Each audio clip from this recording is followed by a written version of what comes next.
मुझे याद है 98 इलेक्शन में जब हाँ जी जब लॉन्च हुआ था मुझे हायर किया गया, मैंने विनोद जी के जिस कार्यक्रम की बात की वहाँ शुरुआत हुई। अब उसमें वहाँ के तत्कालीन कुछ संपादक गण थे जिनके साथ में मेरा वैचारिक नहीं कहना चाहिए, कार्य के सिलसिले में थोड़ा सा मतभेद हुआ। मतभेद ये हुआ कि मैंने देखा कि वो 10 सवाल देते थे इसे सर्वे करने के लिए, और फिर कौन सा सवाल जाएगा कौन सा नहीं जाएगा ये सेलेक्टिव होता था। जिसके उत्तर जनता के उन्हें पसंद नहीं आए वो उसको नहीं लेते थे। हाँ, उसमें वो चीज़ थी।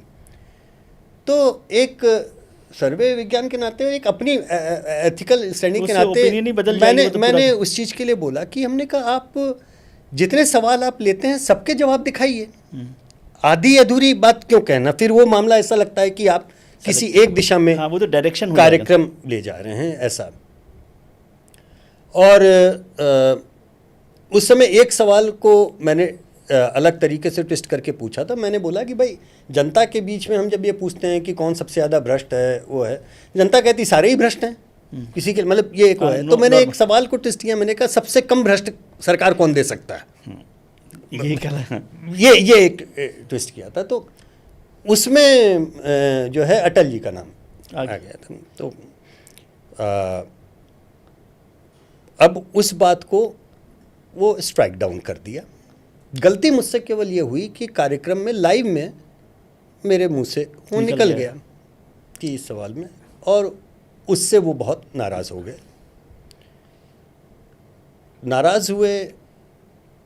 अच्छा, उस समय जीम यहाँ पे नोएडा में स्टूडियो था और मैं रहता था इंदिरापुरम, तो उल्टा ही होता था। मैं यहाँ से दीनदयाल शोध संस्थान जाता था माता पिता को अपने मिलने के लिए, और फिर मैं अपने घर जाता था। ये रोज़ की कवायद थी। एक दिन देखा, मैं उतरा तो 2 संपादक गण वरिष्ठ वो नीचे खड़े हुए थे अपनी गाड़ी के साथ में। वो मेरी गाड़ी का पीछा करते हुए आए थे। अच्छा। हाँ, जेम्स बॉन्ड बन के। तो बोला, हमने वैसे ही उन्होंने करे आप लोग यहाँ पे, मुझे लगा किसी काम से आए क्या कुछ है। हमने कहा भाई आए तो घर में अगर चाय वाय पीना हो तो मैंने उस लिहाज में। तो उन्होंने बहुत समझा, आप यहाँ पे क्या कर रहे हैं। मैंने कहा मैं अपने माता पिता को मिलने के लिए आता हूँ, रोज़ आता हूँ। बोले ये तो संघ का हेडक्वार्टर है, प्रोफेशनली हेडक्वार्टर है। हमने कहा नहीं, ये दीनदयाल शोध संस्थान है, संघ का हेडक्वार्टर यहाँ से 500 मीटर आगे है उस जगह पे। नहीं, आप यहाँ पे क्यों आते हैं। मैंने अभी बताया, आप आइए चाय पीने के लिए, माता पिता मेरे ऊपर यहीं पर रहते हैं पिता। नहीं। फिर वो वापस गए। दूसरे दिन जब मैं पहुंचा जी, तो एक कागज़ दिया गया मुझे जो टर्मिनेशन का था। उस ज़माने में करीबन जो कॉन्ट्रेक्चुअल पूरा सर्वे का एग्रीमेंट वगैरह था, करीब 24 लाख रुपए का मेरा कॉन्ट्रैक्ट उस ज़माने में। वो इस बात के लिए कैंसिल किया गया, आरोप ये लगाया गया कि संघ कि ये रोज़ संघ को रिपोर्ट करने जाते हैं। मैं माता पिता से अपने मिलने के लिए जाता था दीनदयाल शोध संस्थान, और बेदखल कर समाप्त हो गया। ठीक है। उस दिन शाम विनोद जी का मेरे पास मैसेज आया, वो पहुंचे होंगे, उन्हें पता लगा होगा। प्रेस क्लब उन्होंने मुझे बोला मैं आऊँगा, तुम वहाँ आना। तो उन्होंने बहुत साफ मुझे बोला, यशवंत जो हुआ वो बहुत गलत हुआ तुम्हारे साथ में। पहली बात कि तुम्हारे परिवार के लोग कोई चोर उचक्के डाकू हैं, कोई ऐसा वो नहीं है। दूसरी बात, तुम क्या हो मेरे लिए ज़्यादा महत्वपूर्ण है। इसलिए आज मैं कुछ करने की स्थिति में नहीं हूँ, लेकिन ईश्वर ने चाहा तो मैं बहुत चाहूँगा कि तुम्हारे साथ मैं काम करूँ जब भी हूँ। उसके 2 साल बाद में जब विनोद जी ने प्रतिदिन शुरू किया, तो प्रतिदिन के रिसर्च का भी काम मुझे दिया उन्होंने। और उससे ज़्यादा मेरे लिए सम्मान की बात मैं जो अपने लिए मानता हूँ कि वो हफ्ते में 7 दिन जब करते थे, और उन्होंने चैनल को बोला कि हम 7 दिन अब नहीं कर सकते 5-6 महीने के बाद में, कि भाई थकान हो रही है। तो उनको चैनल ने बोला कि लेकिन आपकी रिप्लेसमेंट आप ही देंगे, कोई वो नहीं। तो विनोद जी ने अपने रिप्लेसमेंट के रूप में मुझे दिया। मेरे लिए पत्रकारी जीवन के लिए सबसे बड़ी उपलब्धि मैं यही मानता हूँ। तो ये विनोद जी का बड़प्पन लेकिन था। यहाँ पर ये बात लोगों को जाननी चाहिए कि विनोद जी संघ के विरोधी थे, विचारधारा वाले लोग विचारधारा हैं। के, मतलब हाँ। बहुत सारे लोग नहीं जानते होंगे, Exactly. लेकिन मैं इस बात का बिल्कुल, जिक्र बिल्कुल, करना बिल्कुल। चाहता हूँ इस बात। लेकिन वो जो 2 संपादक गण थे जिन्होंने मेरी गाड़ी का पीछा किया और मेरा कॉन्ट्रैक्ट कैंसिल कराया, वो जो एक वैमनस्य का भाव उनके अंदर था, वो आज तक भी बना हुआ। मतलब उनके, मैं जब मिलता हूँ उनके मन में मेरे लिए कुछ नहीं है, मेरे मन में कोई वो नहीं है, लेकिन अभी भी मुझे लगता है कि वो वैसे ही सोचते हैं, वैसे ही मानते हैं, सुनते हैं। और जो चीज़ मुझे अजीब लगती है वो ये कि हमारे आपके पत्रकारी कांटेक्ट के अंदर कितने, नाम नहीं लूँगा मैं किसी को भी, क्योंकि मैं उन सभी सहयोगियों का आदर भी करता हूँ और मानता हूँ, कितने वामपंथी नेताओं के पति या पत्नियाँ, बेटे या बेटियाँ, जब वो पत्रकारिता में हैं तो वो प्रोफेशनल कहे जाते हैं। वो प्रोफेशनल, लेकिन एक संघ के प्रचारक का बेटा होने के नाते मुझे पहले दिन से आज तक सूली पे चढ़ाया जा रहा है। कोई मौका, अभी तक आपके क्रेडेंशियल्स को लेकर अभी तक सूली पे चढ़ाया जा रहा है। कोई मौका ऐसा छोड़ा नहीं जाता जिसमें अगर मेरी बात से असहमत हुए, जब तक मैं बोलूं भाजपा हार रही है तब मैं प्रोफेशनल हूं। जिस दिन मैं जहां बोल दूं कि भाजपा जीत रही है, ये है, तुरंत वो मेरे संघ की पारिवारिक पृष्ठभूमि, हाँ ये तो ऐसे ही बोलेंगे, ये ऐसे हैं। लेकिन ये बाकी लोग बोले ठीक है, लेकिन जो हमारा पत्रकारी समाज है, जो वो है, मेरा उससे आज एक सवाल है कि जो कर्टसी किसी सीपीएम के नेता की पत्नी को या कांग्रेस की नेता के पति को या उनके बच्चों को हम देते हैं, हम कभी उस तरह से नहीं सोचते। ये कर्टसी सामने वाले की ओर से रेसिप्रोकेट क्यों नहीं होती? कि मैं एक इंडिविजुअल प्रोफेशनल भी हूँ, मैंने अपनी लाइन खींची है। आज और आपके सारे क्रेडेंशियल्स आपके प्रोफेशन से जुड़े हुए हैं। यदि आपकी क्रेडिबिलिटी लूज होगी, यदि मान लो यशवंत आज कह देता है कि बीजेपी जीतेगी और बीजेपी हार जाए, तो सवाल तो आप पर खड़ा होगा। एग्जैक्टली उस समय संघ पर सवाल खड़ा नहीं होना है, वो मेरी क्रेडिबिलिटी जाएगी ना। 2004 में आपको याद होगा जब सब सर्वे सब कुछ हुआ था कि अटल जी दोबारा जीत रहे हैं और अटल जी हारे, मैं एंकरिंग कर रहा था स्टार न्यूज़ में उस समय, और 7 बजे कार्यक्रम शुरू हुआ। ऑब्वियसली 9 बजे तक हमको समझ में आ गया कि ये उस दिशा में नहीं जा रहा है। 9 बजे का मैंने ओपन किया तो मैंने पहली चीज़ बोली कि सबसे पहले तो मैं दर्शकों से माफ़ी मांगता हूँ कि हालांकि हम लोग ये कह रहे थे कि ये संकट आ सकता है और स्थिति बहुत अच्छी नहीं है, लेकिन हमारे किसी भी प्री पोल में हमने शायद इतना स्पष्टता के साथ में ये नहीं देखा था कि ये सरकार चली जाएगी। तो मैं सबसे पहले तो माफ़ी मांगता हूँ, क्योंकि मुझे भी समझना है कि ये क्यों हुआ, और आज दिन भर की कवायद हम यही करेंगे कि क्यों हुआ, मैं भी समझूंगा और आप भी समझने का प्रयास कीजिए। मेरे कान में ईपी ऊपर से चिल्लाना शुरू कर दिए, कोई माफ़ी नहीं मांग रहा, तुम अकेले माफ़ी क्यों मांग रहे हो?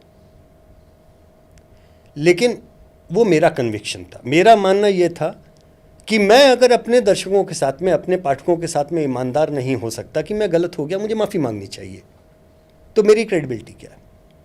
और यकीन मानिए वो क्षण, जिस क्षण मैंने ये बोला, उसके बाद से टीआरपी यूं ऊपर गई, क्योंकि मेरा दर्शक ये समझ रहा था कि ये अनपेक्षित हुआ है, ये समझना चाहता है, मैं भी समझना चाहता हूँ।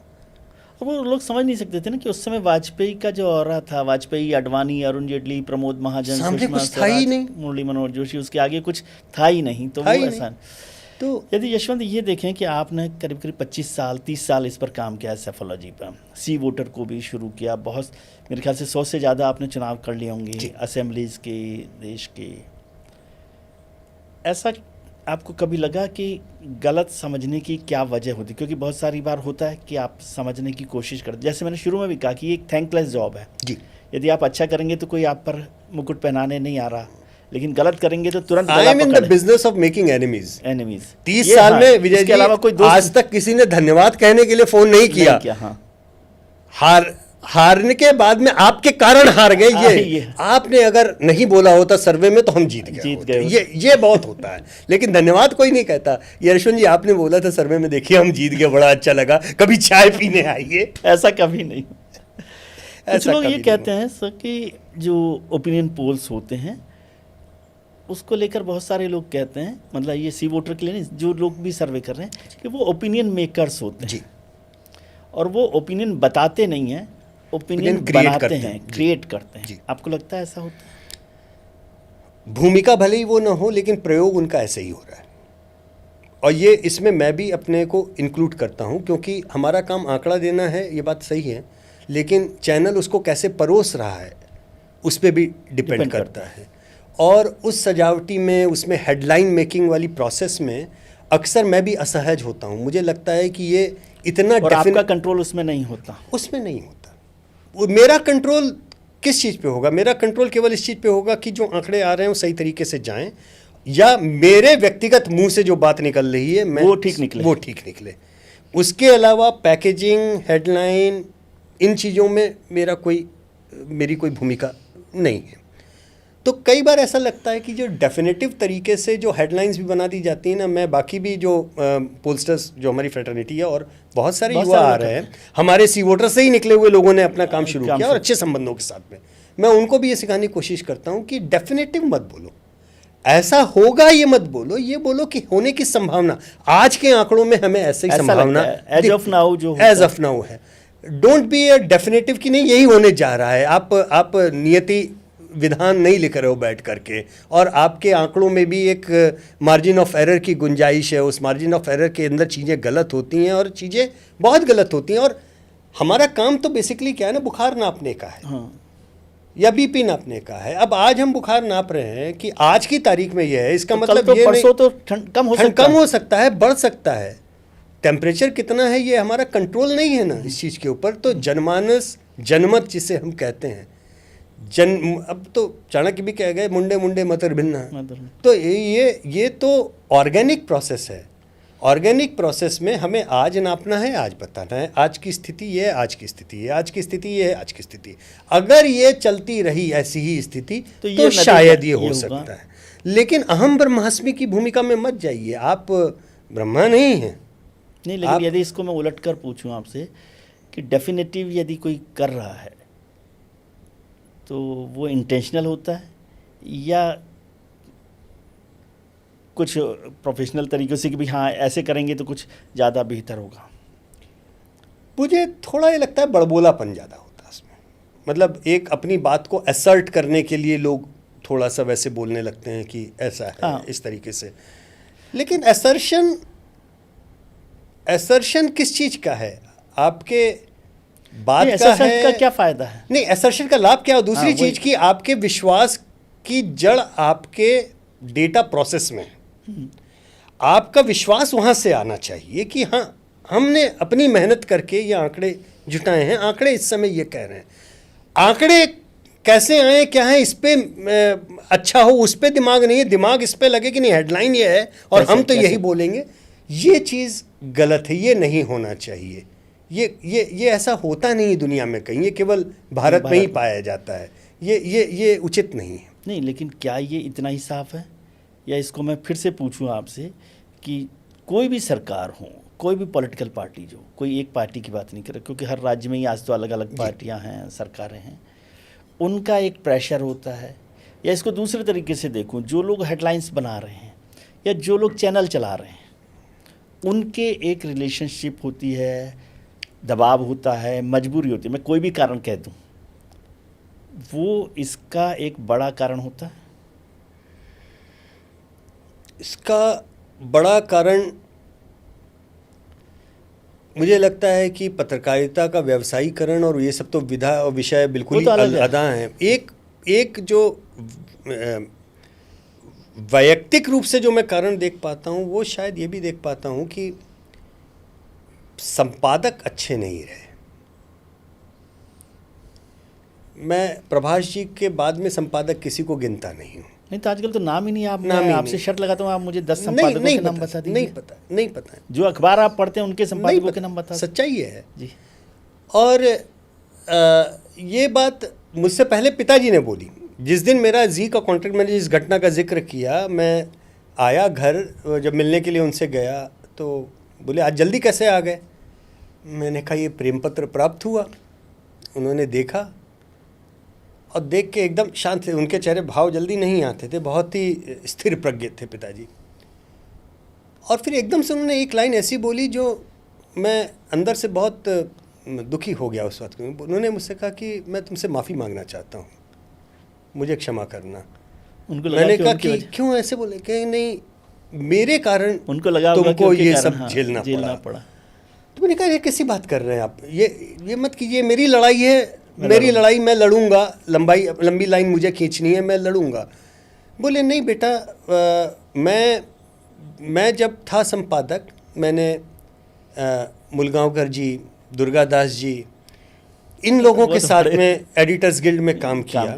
और बावजूद इसके मैं 5 दिन का संपादक था, मलकानी जी ऑर्गेनाइजर के संपादक थे। और उस समय तो उसकी कोई उस तरह की वो नहीं था। हाँ। ये बड़े लोग मुझे मेरा संपादकीय पढ़ के मुझे बताते थे, इस बात को तुमने ऐसे लिखा होता तो ज़्यादा अच्छा होता। ये मुझे सिखाते थे। तुम्हारे समय में गुरुओं का अभाव हो गया है।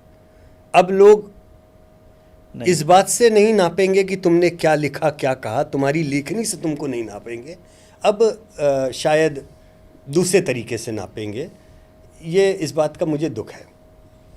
तो वो दुख जो था वो मुझे झेलना भी पड़ा और आगे तक। लेकिन वो पीढ़ी दर पीढ़ी वो क्षरण जो हुआ, प्रभाष जी बेचारे ही कहता था, गोदी में उनके खेला, मतलब संपादकों की चर्चा करके आप आज की चर्चा नहीं कर सकते। और इतना प्यार करते थे, इतना स्नेह करते थे वो, मतलब वो उसमें। लेकिन और मजाक में कहते भी थे ये डिप्लोमा होल्डर पत्रकार हैं हमारे मतलब क्योंकि भाई हम तो डिप्लोमा लेके नहीं आए, ये डिप्लोमा होल्डर पत्रकार हैं हमारे, ऐसे मजाक भी कहते थे। लेकिन लगातार गढ़ते रहते थे। मतलब कोई लाइन मैंने बोली, स्टूडियो में भी आए तो कॉमर्शियल ब्रेक में सिखा दे, इसको ऐसे बोलो, ज़्यादा अच्छा रहेगा, ज़्यादा, मतलब समझ। ये एक गुरु ही का ही काम हो सकता है कि वो बोले, गढ़े। जो गुरु नहीं है वो तो ये सोचेगा ये गलती कर रहा है, ठीक है ना। हाँ, बिल्कुल नहीं। और अभी तो खैर अजीब सी स्थिति हो गई। एक जो 2 संपादक जो मेरा पीछा करते हुए आए थे, मैं आपको इसलिए किस्सा जोड़ के सुना रहा हूँ कि आप भी समझें कि क्षुद्रता या मन का छोटापन कैसा होता है। मैं नाम नहीं लूँगा। हुआ ये कि मेरे एक और मित्र थे, उसके विवाह में गए, पत्रकार था है वो भी, उसके विवाह में उसके पिताजी उन साहब के भी मित्र थे। तो विवाह में उसमें मेरे मित्र ने मुझे पहले बोला कि देखो वो भी अंकल आ रहे हैं। और मैंने कहा मुझे कोई दिक्कत नहीं, आई मीन कहा नहीं, but I know the history, इसलिए मैंने लगा कि तुम्हें बता दूँ। हमने कहा कोई दिक्कत नहीं। और जब मैं वहाँ पहुँचा, मैं अपनी पत्नी के साथ गया था, मेरा सबको नमस्ते किया, प्रणाम किया, सब कुछ अपनी जगह पे ठीक थी। तब तक वो सज्जन द्रव्य अपना ज़्यादा मात्रा में ले चुके थे और उन्होंने कुछ अभद्र बात कही। और मैंने सच बता रहा हूँ विजय जी कि मैंने बहुत दिल से उनको ये बात बोली कि देखिए मुझे जो बनना था मैं बन चुका हूँ, है ना। आप मेरे लिए, आपकी जो उम्र है, आपका बेटा मेरी उम्र का है, आप मेरे लिए पिता तुल्य हैं। You are like a father figure to me. मैंने ये बोला। मैं अपने मित्र के विवाह में कुछ भी आप समझ सकते हैं कि मैं उस जगह पे कोई अजीब अगर बात करें क्या मैं बोलूँ। मैंने जब उनको बोला you are like a father figure to me, तो उन्होंने मेरी माँ के ऊपर बड़ी अभद्र टिप्पणी की। I don't remember dating your mom. ये बात बोली। अब आप समझिए कि किस तरीके की क्षुद्रता और मतलब तुच्चाई भरी होगी। ये एक्सप्रेशन मतलब, तो सोच भी नहीं सकता। हाँ, और मैं मतलब मेरा मित्र उसे हाथ लेकर के उसको समझ में, दूर से उसने देखा कि कुछ गड़बड़ हो गया है। मैंने आज तक ये बात उसको भी नहीं बोली कि किस तरीके। मैं बहुत हैरान, और सब बताऊं मुझे दुख भी नहीं हुआ, मुझे गुस्सा भी नहीं आया, मुझे कुछ नहीं। लेकिन मैं केवल सोचता रहा कि सोच भी नहीं सकता ये कोई एक्सप्रेशन को यूज कर सकता है कैसे, कितना कोई मन में कुंठा और रख सकता है। क्या है कि क्योंकि उन्होंने अपनी ओर से प्रयास किया था कि मुझे गड्ढा कब्र खोद करके दफना दें, और उसके 10 साल बाद उनके बाद लगे कि दफनाने के बाद ये पेड़ उगा हुआ है। और उस चीज को उनकी तकलीफ भी समझनी चाहिए। नहीं, मैं सोच के आ गया, मुझे केवल लगा कि भगवान किसी को इतना कुंठित ना करे, इतना कुंठित ना करे। लेकिन इस तरीके के चीज़ें ये इस्टेब्लिश होने के बाद में भी मैंने झेली। अब कई बार मन में तो आता है, ऐसा मैं नहीं कहूँगा कि ये मैं महामानव ज़्यादा एस्टेब्लिश होंगे उतनी ज़्यादा ऐसे कुंठा वाले लोग मिलते हैं। और कई बार ऐसी एकदम से अंदर से ना बनारसी डीएनए भी जागृत होता है कि इनको यही सल्टा दिया जाए, आज के भैया सल्टाया जाए। तो नकली बनारसी हो आप। नकली बनारसी। हाँ, लेकिन पता नहीं वो क्या है कि बार बार पिताजी का स्मरण आता है और वो संस्कार याद आते हैं और लगता है कि नहीं, अपनी लाइन खींचते जाओ, ये सब चीज़ों का में उलझने का कोई अर्थ नहीं। ठीक है, उससे मत पढ़िए, क्योंकि जहाँ पहुँच रहे हैं उसमें यदि इसमें पढ़ते तो नहीं पहुँचते। नहीं पहुँचते, ये बात भी आपका कहना सही है। लेकिन एक चीज़ और समझाइए, मेरे को अभी भी दुविधा लग रही है कि जो हेडलाइंस का आपने कहा कि बड़बोलापन भी होता है या कुछ अपना प्रोफेशनल, मैं बेईमानी पर नहीं जा रहा जी, लेकिन क्यों ऐसा होता है कि सारे चैनल्स एक ही हेडलाइंस पर चल रहे हैं? एक संपादक है विजय त्रिवेदी, वो सोचता है कि नहीं मेरे को तो ऐसे ही बनाना है, यशवंत ने कुछ कहा है तो ठीक है। फिर कोई दूसरे हैं सज्जन, वो भी 10 चैनल हैं, 10 में से 9 चैनल वो का वही हेडलाइन क्यों बना रहे हैं, जबकि वो यशवंत ने फिगर नहीं दिया। मतलब यशवंत का मतलब जो भी लोग हैं, अब हेडलाइन तो बनाने के व्यावसायिक कारण भी होंगे, मैं इससे इनकार नहीं करता, लेकिन इतना मैं ज़रूर जानता हूँ कि विश्वसनीयता जो है उसका ह्रास हो रहा है।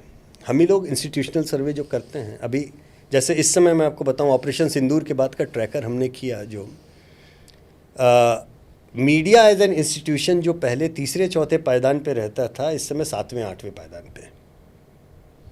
गंभीर बात, बहुत गंभीर बात है, बहुत गंभीर बात है। और ये बात मुझे एहसास होता है, मैं मीडिया पर्सन हूँ, मैं मीडिया पे आ रहा हूँ, इस बात को सोचते हुए जब मैं डेटा देखता हूँ मुझे डर लगता है कि अरे यार, मैं जा रहा हूँ, बोल रहा हूँ, लेकिन मैं देख रहा हूँ तो अपना रिपोर्ट कार्ड बताना। हाँ, अपना रिपोर्ट कार्ड हमको देख रहा है कि मीडिया बिल्कुल जिसको फेलियर के उस पर हो रहा है, और इसका नुकसान देश को है। देखिए, हम ऑपरेशन जो थोड़ा बहुत भरोसा बचा हुआ है, ऑपरेशन सिंदूर का नैरेटिव वॉर हम हार गए। नैरेटिव वॉर, हम असली लड़ाई जीते, हम नैरेटिव हार गए। और नैरेटिव हम क्यों हारे? केवल यहाँ के 5 किलोमीटर के दायरे के अंदर हमने हारे, हम किसी दूसरे ने नहीं हराया। जो नंगनाच स्टूडियोज में चला 2 दिन, वो उसके वजह से आ रहे, क्योंकि जनता ने हम लाहौर घुस गए, हमने कराची डुबो दिया, तमाशा देखा। पहले उनको विश्वास हुआ कि अरे हम सच में घुस गए। उसके 48 घंटे बाद में जो डाउन हुआ, क्योंकि सच तो सच रहेगा, सच तो सच। उस चक्कर में क्या हुआ, जो हमारी सेना ने इतनी जबरदस्त कामयाबी हासिल की, वो भी खत्म हो गई। उस पर भी लोगों को भरोसा नहीं हुआ, और इसलिए वो बहुत सारे सवाल बाद में उठते तो रहे। ये जो सर्कस, लेकिन फिर आपने जो बात की, वो एक चैनल ने तो नहीं किया ना, वो सबने किया अक्रॉस द बोर्ड। बल्कि मुझे लग रहा था, मैं रात को उस दिन देख रहा था 12 बजे 11 बजे, तो ऐसा लग रहा था कि कंपटीशन है कि कौन कितने शहरों पर कब्जा कर सकता है। नहीं, मुझे तो डर लग रहा था कल सवेरे तक ये लोग काबुल तक ना पहुंच जाए। मतलब थोड़ा सा मामला कि नहीं हम तो काबुल गए हैं, अब रिट्रीट कर रहे हैं। एकदम से ध्यान आया कि थोड़ा ज्यादा ही आगे, काबुल थोड़ा आगे था, काबिल थोड़ा आगे था। शर्मनाक था। मतलब मेरे ख्याल से जग हंसाई शब्द प्रयोग कम होगा, मुझे शर्मनाक ज़्यादा लगता है। मुझे सच बताऊं तो मुझे उस दिन एक पत्रकारी उसमें मतलब ढांचे में अपनी शर्मिंदगी महसूस हुई। मुझे भी लग रहा था, मैं शर्मिंदगी महसूस हुई कि एक चीज़ और होती है सर्वे कंपनियों को लेकर, मुझे नहीं पता, आप बता सकते हैं कि बहुत सारी सर्वे कंपनियां ऐसा करती हैं। ऐसा कहा गया कि जो आप ओपिनियन पोल कर रहे हैं, चैनल पर तो चला रहे हैं, लेकिन आप साथ साथ किसी पॉलिटिकल पार्टी के लिए भी ओपिनियन पोल या सर्वे या जो भी जो शब्द होते हैं, मुझे नहीं पता क्या कर रहे हैं। क्या ऐसा होता है? और अगर ऐसा हो रहा है तो आप इसको प्रोफेशनल ऑनेस्टी मानते हैं या इसका असर पड़ता है?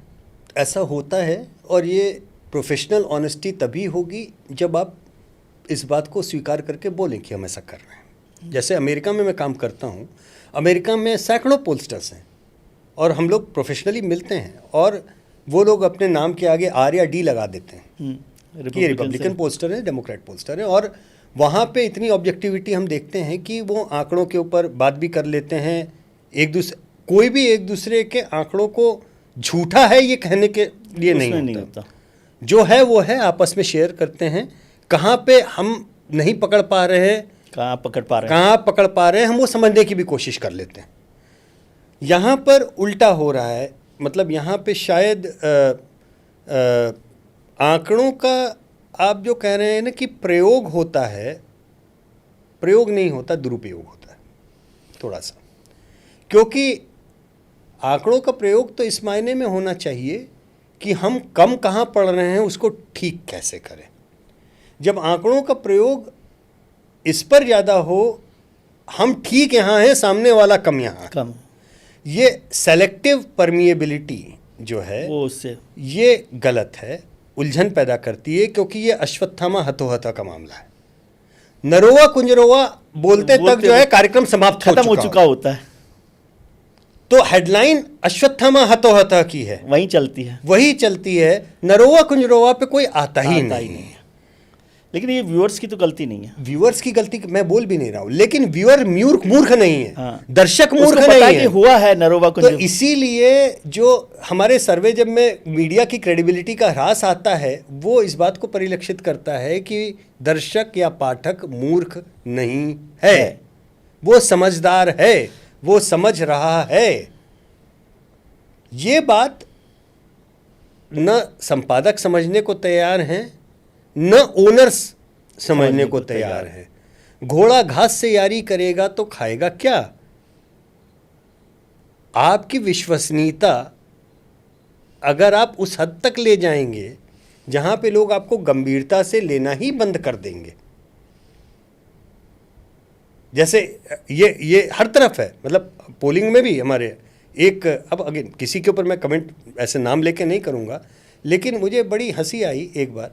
जैसे पोल सही गलत सबसे हो सकते हैं, आकलन है, मैं देखिए उसमें कोई बुराई नहीं है। और ये सीख मुझे याद है, पहला मैंने सर्वे किया उत्तर प्रदेश का इंडिया टुडे के लिए जब, और उसमें ये बात है शायद 99-2000 के आसपास की बात होगी, 25 साल पुरानी बात है। और उसमें बीजेपी जो है, हमने सपा नंबर 1 बोला था, बीजेपी नंबर 2, बीजेपी नंबर 3 हो गई, बसपा नंबर 2 हो गई थी, ऐसा कुछ हुआ था। आई हंग असेंबली ही थी, लेकिन ये चूक हो गई, गलती लगी कि हमारे आकलन में गलती हो गई। तो अरुण पुरी जी, अगेन मेरे मेंटर्स में मानता हूँ, उनके जैसा आंकड़ों को समझने वाला संपादक ओनर मैंने आज तक नहीं देखा। मैं बाहर निकला तो मैंने उनसे जाकर कहा, आई एम सॉरी बॉस, गलती हो गई। तो उन्होंने कहा कि नहीं, गलती हो जाती, गलती हो सकती सबसे, गलती होना बड़ी बात नहीं है, असली बात यह है गलती कहाँ और क्यों ये समझ में आना चाहिए। तो इसलिए I want you to go back and tomorrow explain me what went wrong, what do you think where you went wrong. उन्होंने मेरा कॉन्ट्रैक्ट नहीं कैंसिल कर दिया उसके चक्कर में, उसके बाद के मेरे चले, मूड ऑफ द नेशन मेरा तब से चल रहा है। हाँ। तो मैं सीखता जा रहा हूँ, आज भी गलती होती है, मैं ये नहीं कहूँगा गलती नहीं होती। हरियाणा गलत हो गया, हुआ ना गलत, हमने बोला कांग्रेस जीतेगी, नहीं जीती। अच्छा बाय द वे, ये भी समझ में आना ज़रूरी होता है लोगों को कि भाई गलती, मैं प्रचारक का बेटा हूँ, तो गलती केवल इस बात की नहीं होती कि कभी मैंने बोला भाजपा जीतेगी और भाजपा नहीं जीती। तमाम अवसर हैं जब मैं बोलता हूँ कांग्रेस जीतेगी और वो कांग्रेस हार जाती है, ऐसे भी होता है। लेकिन मुख्य बात ये नहीं है कि आप गलत हुए तो वो दिन है और आज का दिन। जब से अरुण पुरी जी ने मुझे बोला, मैं पहले डाइसेक्शन पे जाता हूँ। 2 चीज़ें, पहली बात तो आंकड़े आते हैं, टीम है, क्वालिटेटिव टीम भी है, क्वांटिटेटिव टीम भी है, वो लोग बना करके करते हैं, बताते हैं। आप कभी दफ्तर में आए तो आपको हमारे कई सारे साथ के काम करने वाले जो 20 साल से साथ में काम कर रहे हैं, वो बताएंगे। मैं उनके कई बार आंकड़ों को देख करके बोलता हूँ कि यार तुम जो कर रहे हो एक्सप्लेन, मुझे लगता नहीं कि ऐसा होगा, लेकिन I will go by whatever you are saying. मैं जाता हूँ और वो गलत हो जाता है, वापस आकर मैं कहता हूँ देखो मैंने तुम्हें बोला था और तुम ये चीज़ देखो, चेक करो ऐसा है क्या। लेकिन स्क्रीन के ऊपर विजय भैया मैं हमेशा यही बोलता हूँ कि गलती मेरी, अपनी जिम्मेदारी लेनी पड़ेगी, क्योंकि टीम लीडर मैं हूँ, गलती मेरी, ठीक है ना। आप गलती स्वीकार कीजिए और अपने आप को सुधारिए। एक बार एक बड़े सफल और सहयोगी पोस्टर हैं, उन्होंने एक जगह का बिल्कुल 36 उल्टा उनका आंकड़ा गया, उनको बहुत जूतम पैजार उनके ऊपर पड़ी। उन्होंने सफाई में जो नोट जारी किया वो नोट पे उन्होंने लिखा कि वो उस दिन टाइपिंग के लिए हमारा जूनियर बैठा हुआ था एक, उसने फिगर को उल्टा कर दिया। उसने फिगर उल्टा नहीं किया, उसने हेडलाइन ऊपर हेडर में पार्टी का नाम इसकी जगह उसका कर दिया, इसलिए गलती हो गई। मैंने वो पढ़ा, मैंने कहा ना, ऐसा कभी हो नहीं सकता, ये गलत है, ये अनुचित है। पहली बात तो आप अपने किसी जूनियर का गला कटवा रहे हो, पहली बात। दूसरी बात, गलती हुई, बोलो गलती हुई, आपके कोई सुरखाब के पर नहीं लगे हुए कि आप इंसान नहीं हो। आपके संस्कृति में गलती आप मान लेते हैं तो कोई बहुत उसको लेता कोई बड़ी बात नहीं, और कोई फर्क क्या पड़ रहा है? क्या फर्क पड़ना है? आप सीखिए, आप आगे बढ़िए। कोई भी कोई डॉक्टर 100% नहीं बोलेगा कि मेरे सारे सर्जरी मैंने सक्सेस की। कौन सी? हाँ, कौन है? कोई सुप्रीम कोर्ट का वकील बोलेगा कि मैंने 100% केस जीते हैं। घर का मरीज भी मर जाता है, उसी के पास जाते हो फिर आप डॉक्टर, फिर जाते हो ना उस हॉस्पिटल में जाते हो, नहीं तो हॉस्पिटल बंद हो चुका होता है। अगर आप यही बोले कि मैं उसी डॉक्टर के पास में जाऊंगा जिसका कोई नहीं मरीज मरा है, तो आप पूरी दुनिया घूमाओ, आपको डॉक्टर नहीं मिलेगा। तो आप सीखो, आगे बढ़ो। लेकिन आजकल गलती मानने का फैशन समाप्त हो चुका है, बल्कि उल्टा हो गया है। गलती के ऊपर और दबंगई से बोलना, ये बोलने का आजकल फैशन नया है, या उसके नए कारण ढूंढना कि भाई ये गलती आप। उसके कारण पूरे मीडिया की विश्वसनीयता दिन पर दिन गिर रही है। कहीं ना कहीं मुझे लगता है at some point of time जब ये बिल्कुल रॉक बॉटम हो जाएगा तब लोग एक बार फिर से खड़े होंगे कि नहीं, कुछ तो गलती। लेकिन अभी आपको लग रहा है कि ओपिनियन पोल्स को लेकर लोगों का भरोसा कम हुआ है, और जिस तरह से पॉलिटिकल पार्टी जब पैनल पर आती हैं तो कहती है भाई हम तो इस पर भरोसा ही नहीं करते, आप देखना, आप नतीजा जब आएगा तब करेंगे। देखिए, पॉलिटिकल पार्टीज का धर्म है कहना कि हम नहीं मानते, लोगों की बात मैं पूछ रहा हूँ। हाँ, लेकिन लोगों के बीच में अगर लगातार सर्वे गलत होते जाएंगे तो वो भी है, खत्म होंगे। और होता है ऐसा, मैं इससे इनकार नहीं करता हूँ। लेकिन मैं ये भी देखता हूँ कि मेरे कई बार जब गलत हो जाता है, और गलत हो जाने के बाद में जब मैं इस बात को कहता हूँ कि ये समझने में गलती हुई, भैया जी आज तक मुझे सड़क पे कहीं पर भी कोई भी ऐसा इंसान, एयरपोर्ट पे, ट्रेन में ऐसे नहीं आया कि जो आके आक्रामकता आप गलत है, ऐसा नहीं है आपका। हाँ, हर कोई आता है, प्यार से मिलता है।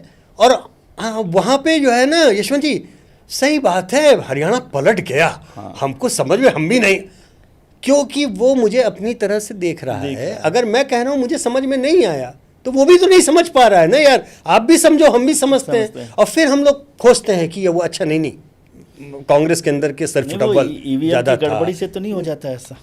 हाँ, ये एक विषय मुझे कभी कभी लगता है कि मैं ही सबसे ज़्यादा चिल्लाऊं कि इलेक्शन जो है सोनम गुप्ता बेवफा वाले तरीके से मैं भी नोट पे 10 बार लिखूं इलेक्शन में हेरा फेरी है, तो मुझे बहुत आसान हो जाएगा कि मैंने सर्वे सही किया था, इलेक्शन गड़बड़ हुआ। ये मेरे लिए सबसे ज़्यादा शायद सामान्य, वो नमक ज़्यादा तब हो जाता जब सब्जी थोड़ी कम बनी। लेकिन भाई साहब ऐसा है कि इस देश की जनादेश, देश की जनता और चुनाव प्रणाली में मुझे बहुत यकीन है। गलती है तो मुझसे ही हुई होगी, सर्वे गलत हुआ होगा, चुनाव नतीजे गलत नहीं होते। और जनता अपनी जगह, जनता अपनी तरीके से देती है, समझती है, उसको देखना चाहिए, करना चाहिए। लेकिन यशवंत के यदि मैं 2 बड़े सक्सेस या फेलियर्स समझूं तो क्या आप मानते हो जो इस इलेक्शन को लेकर ही आपने याद करो तो, कि भाई ये बड़ी सक्सेस थी और ये फेलियर हुआ जिसको मैं नहीं समझता था कि ऐसा होगा? तो सक्सेस स्टोरीज वाले में तो मुझे लगता है कि जो बहुत सारी होंगी, लेकिन कोई ऐसी नहीं, जो 96 से 98 का जो ट्रांजिशन था, वो तो बहुत कॉम्प्लिकेटेड टाइम था।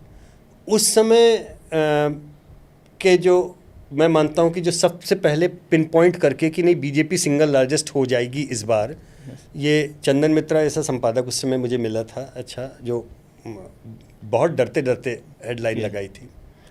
तो मैं मानता हूँ कि उस ट्रेंड को स्पॉट करके पहली चीज़ वो पकड़ना, मैं अग्रिम कामयाब, क्योंकि मैं भी नया था, मेरे लिए भी गर्दन निकाल करके वो बोलना वो कठिन था उस चीज़ को। और उसी तरीके से 96 का उत्तर प्रदेश का इलेक्शन, जब सपा बसपा अलग हो गए और सारे सर्वे आ रहे थे कि बीजेपी स्वीप करेगी, और हमने ये बोला था कि नहीं, ये हंग असेंबली हो रही है, बीजेपी को मेजॉरिटी नहीं मिलेगी। वो मैं अपनी पहली बड़ी कामयाबी मानता हूँ कि जिसमें देखिए कामयाबी वो होती है जब सारे लोग तीर घाट बोले और आप मीर घाट बोलो, अकेले खड़े हो करके। मेरे ख्याल से वो बड़ी कामयाबी थी। तमिलनाडु के केस में हर बार ये क्लासिकली हुआ है कि सारे उत्तर ध्रुव और मैं दक्षिण ध्रुव से, या सारे दक्षिण ध्रुव में, और हर बार मैं सही हो गया।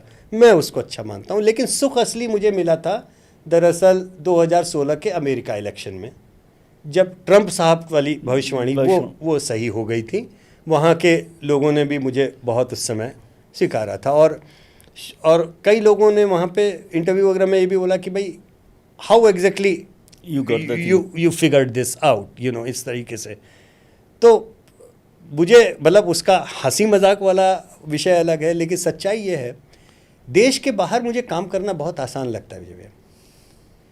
इंग्लैंड, अमेरिका, साउथ अफ्रीका, जितनी जगह पे मैं काम करता हूँ, बहुत सारे देशों में आपने किया, बहुत सारे देशों में किया हूँ, मुझे बहुत आसान इसलिए लगता है। मैं पढ़ रहा था कि आपने 40 देशों की यात्रा की, तब मुझे पता पड़ा कि दुनिया में 40 देश हैं। वैसे मैंने तो देखे नहीं, वो तो देखिए काम के सिलसिले में वो काउंट नहीं करता हूँ, लेकिन कई बार ऐसा हो जाता है ना कि लोग जब आपसे एक उलाहना देते हैं कि आपको पता नहीं है अमेरिका में ऐसा होता है, आपको पता नहीं है।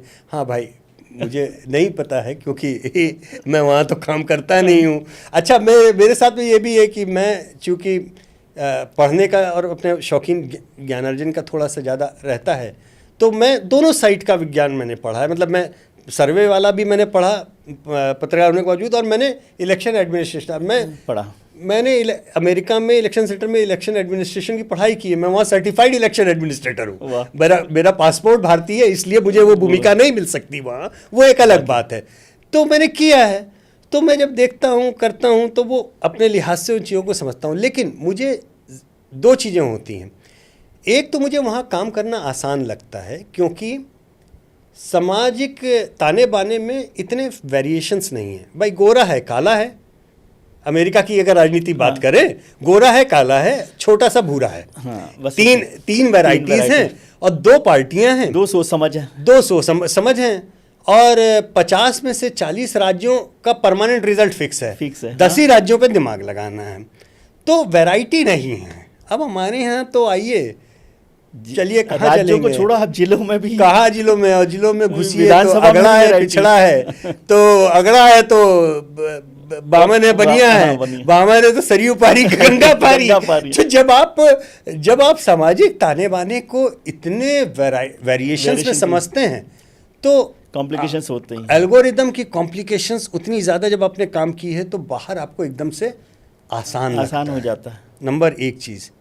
लेकिन दूसरी चीज़ साथ में, जितना मैं बाहर जाता हूँ, मुझे अपने देश की जनता और अपने लोकतंत्र के प्रति और भी ज़्यादा भरोसा और अंदर से श्रद्धा जनादेश के प्रति मेरा बढ़ता जाता है। और जब भी कोई मित्र मुझसे कहता है कि भारत में तो इलेक्शन का मतलब कुछ नहीं, मैं कहता हूँ यार मत बोलो ऐसे। 150 करोड़ की आबादी हमारी, ऑलमोस्ट 100 करोड़ के आसपास का वोटर, और मेरा वो जो कंपास है ना, वो 77 पे जाके लटकता है कि आज तो हम सिर्फ टव्वल कर रहे हैं कि मीडिया में हेडलाइन क्या है ना, सोशल मीडिया में क्या ट्रेंड कर रहा है। 77 के चुनाव में जब पूरे समय विपक्ष जेल में, पार्टी नहीं बनी, और तब 3/4 जनता, बाला साहब को समझाना पड़ा अपोजिशन पार्टीज को कि भी चुनाव नहीं लड़ेंगे तो फिर लोग कहेंगे कि आपने लड़ाई नहीं, आपने लड़ा क्यों नहीं, क्योंकि उस समय लोगों को भरोसा ही नहीं था कि ये चुनाव ठीक होगा। अखबार सेंसर्ड, जनता मीडियम और अंगूठा छाप, मतलब बिल्कुल अंगूठा छाप, मतलब जो लिटरेसी रेट के ऐसी तैसी, रेडियो कंट्रोल, टीवी का नाम नहीं। उस जमाने में, उस समय में देश की जनता लाइन लगा के सरकार बदलती है, न केवल बदलती है, इंदिरा जी अपनी सीट हार जाती हैं। ये चमत्कार दुनिया के किसी भी चुनावी इतिहास में आपको आज तक मिला नहीं होगा, नहीं मिला। मैं तो बहुत छोटा था, मुझे तो चुनाव का च नहीं पता था तब। मेरे लिए चुनाव की जो मन में श्रद्धा भाव क्यों आता है, वो इसलिए क्योंकि रात को 2 बजे के आसपास शायद ऑल इंडिया रेडियो ने इंदिरा जी के हारने की खबर दी, और एकदम से ढोल नगाड़ा जैसी जो स्थिति होती है, मेरे भाई जो थे सब बड़े, वो ला के एकदम से उठा के कंधे में लेके नाचने लगे। हमें लगा सब नाच रहे हैं, हम भी नाच रहे हैं छोटे से। क्यों नाच रहे हैं? इलेक्शन में कुछ हो गया। इलेक्शन क्या हुआ? अब बाबा घर आ जाएंगे जेल से छूट जाएंगे। देखिए यही बड़ी, हाँ, बड़ी बात, चुनाव होंगे, जनमत जनादेश आएगा जिससे चीजें अच्छी हो जाएगी। एक बाल मन पे इसका जो असर, वो चुनाव न हुआ, वो एक जादू की छड़ी हो गई जिसके आते ही लोगों के चेहरे पे खुशी होगी, चीजें बदलेंगी, सब कुछ अच्छा और बेहतर हो जाएगा। बाल मन में जो वो छाप है वो मेरे आज तक है। इसलिए मैं चुनाव की प्रक्रिया को उतनी ही श्रद्धा से देखता हूँ। मेरे अंदर से वो जाता नहीं कि चुनाव है, 5 साल में उस गरीब को जो कुछ नहीं बोलता 1 वोट मिलता है, 5 साल में वो गरीब अपना केवल वोट देता है, और उससे भी उसको क्या मिल रहा है बाद में वो कुछ पता नहीं है, पता नहीं। लेकिन उस शिद्दत से वो लाइन में लगता है, वो जनादेश देता है। और इस मामले में मैं अपने नेताओं की भी तारीफ करूंगा कि वो 5 साल में वो भी उसी शिद्दत से लड़ते हैं, मार भी खाते हैं, वही कह रहा हूँ, उसी शिद्दत से लड़ते हैं। और अभी तक उनकी भूमिका महत्वपूर्ण है, हम कुछ भी कहें, बेईमान कहें, कुछ कहें, लेकिन और अभी तक कम से कम ये लोकतंत्र की परंपरा में कि हमारे यहाँ शपथ ग्रहण में जब नवीन पटनायक जैसा धुरंधर आदमी, नंबर 1 लोकप्रिय, हारता है तो शपथ ग्रहण में जाता है, और अभी का मुख्यमंत्री की शपथ लेने वाला उनको मंच पे घसीट के ले जाता है और पैर छू करके अपनी पारी की शुरुआत करता है। ये जो भाव है इस लोकतंत्र का, इसका ईश्वर कभी ह्रास न करे, ये बना रहे, यही मैं प्रार्थना करता हूं। मजबूती चाहिए, यही मजबूती चाहिए। एक सवाल छोटा सा था आपका, मुझे याद आया कि आपने एक बहुत अच्छी कंपनी शुरू की थी वीडियो के लिए एजेंसीज के साथ। छोटा सा, यदि आप चाहें तो उसका जवाब दें मुझे कि क्या हुआ, क्योंकि मैं समझता था कि वो यशवंत को एक नए मीडियम पर, एक बड़े प्लेटफॉर्म पर ले जाएगी। UNI, United news of India में मैंने अपना करियर भी शुरू किया था, और उन्हीं के टाइप के साथ में वीडियो न्यूज़ एजेंसी वो किया, शुरू की थी। मैंने वो ऑफिस भी देखा था, बहुत खूबसूरत बड़ा ऑफिस, काफ़ी पूरे भारत भर में 20 ब्यूरो थे, 75 कैमरा टीम थी, 400 से ज़्यादा सहयोगी मेरा नाम देख करके आए थे। लेकिन जैसा बोला ना कि वो मेरे नाम के साथ में मेरा सरनेम चलता है, तो वो उस सरनेम के कारण वो लाइसेंस मेरा अपलिंकिंग का रोक दिया गया। और इतना ही अच्छा था कि वो लाइसेंस रोकते समय पार्टीगत जो भी नीतियां रही हो, व्यक्तिगत रूप से वो लोग भी मुझे मानते थे, तो मुझे फ़ोन करके व्यक्तिगत सूचना उन्होंने दी कि ये आपका लाइसेंस नहीं हो पा रहा है, आप कुछ अल्टरनेटिव जो भी है आप देख लीजिए। तो धंधा वो एक तरह से पूरा शुरू करके, इतना बड़ा नेटवर्क सब करके, अंत में रातों रात उसको स्पीड ब्रेक डंप करना पड़ा। बहुत नुकसान हुआ, बहुत नुकसान भी बड़ा हुआ होगा, बहुत नुकसान हुआ।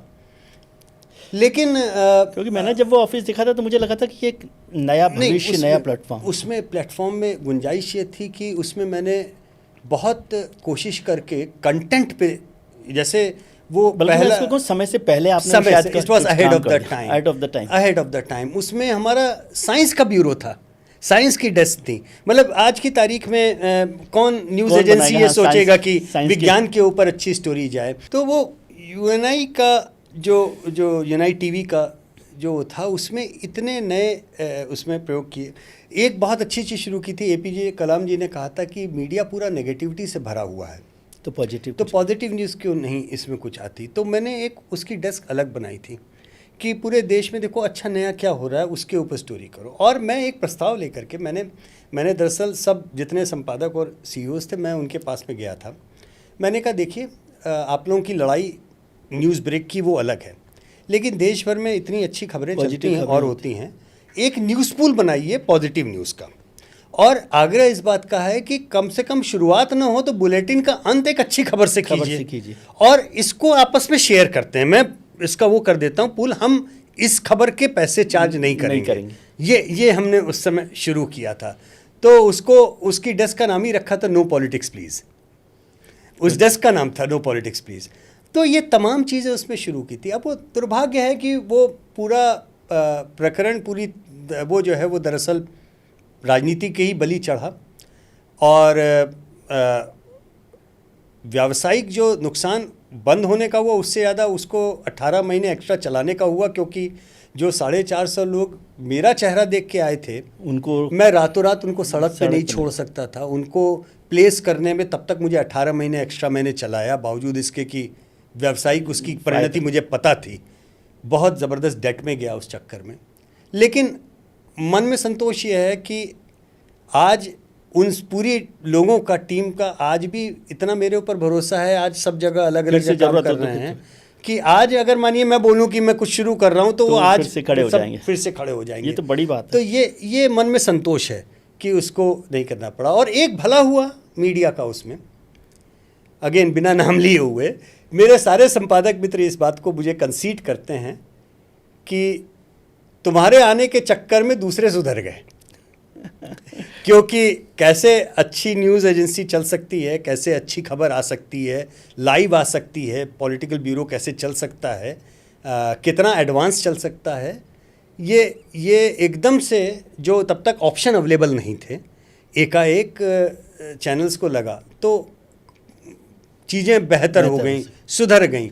तो उसका एक संतोष है, लेकिन उसको सुधारने में हमारी आहुति चढ़ गई। खैर होता है, लेकिन होता है, कोई बात नहीं। एक आखिरी सवाल पर्सनल भी है कि अब तो देश जो है हमारा तीसरी चौथी इकोनॉमी बन रहा है, मुझे नहीं पता क्योंकि मैं तो इकोनॉमिक्स वाला बंदा नहीं हूँ, और बहुत अच्छी रफ्तार है, लेकिन यशवंत देशमुख अपने परिवार के साथ भारत की बजाय दुबई में रहते हैं। ये सवाल बहुत लोगों ने मुझसे किया है, दुबई क्यों, क्या कारण था? क्योंकि दुबई का नाम लेते ही लोग कहते हैं जरूर कोई टैक्स वैक्स का मसला होगा, चले गए होंगे। 2008 के बाद जो एक्चुअली 2007-8 तक जो है, मुझे कभी मीडिया में, बावजूद उतने ज़्यादा इश्यूज़ के, मैं लाइन अपनी खींचता चला गया। लेकिन एक राजनीति में ना थोड़ा सा कसैलापन मैंने एहसास किया। जैसे उससे पहले लोग आते थे ग्रीन रूम में, स्टूडियो में जाने से पहले खुद ही बोलते थे कि आज थोड़ी हम आपकी खिंचाई करेंगे, व्यक्तिगत रूप से मत लीजिएगा। और झिकझिक होती थी, डिबेट होती थी। ऑब्वियस सी बात है, सर्वे में जिसको बोल रहे हैं कि आप हार रहे हैं, अब हम बोल रहे हैं समाजवादी पार्टी पीछे है तो वो नाराज़ होगा, कांग्रेस पीछे तो वो है, या भाजपा पीछे तो वो है। लेकिन कड़वाहट बन में लेके नहीं निकलते थे, बाहर निकल के साथ में खूब चाय पीते थे आनंद से और फिर चले जाते थे। और दुश्मनी का भाव नहीं आता था। लेकिन समहाउ मैंने देखा कि 7-8 के आसपास कुछ अजीब सी एक कसैलापन आने लगा और थ्रेट्स आने लगे। अच्छा, थ्रेट्स आपको भी आते हैं, बस इतने कोई पत्रकार अच्छा बड़ा नहीं है जिसको धमकियों का सामना ना करना पड़ा। वो आते हैं, हम अपने ऊपर धमकियां आए, निपट लेंगे, देख लेंगे, चलिए ठीक है भाई, जब देखेंगे आप देखेंगे।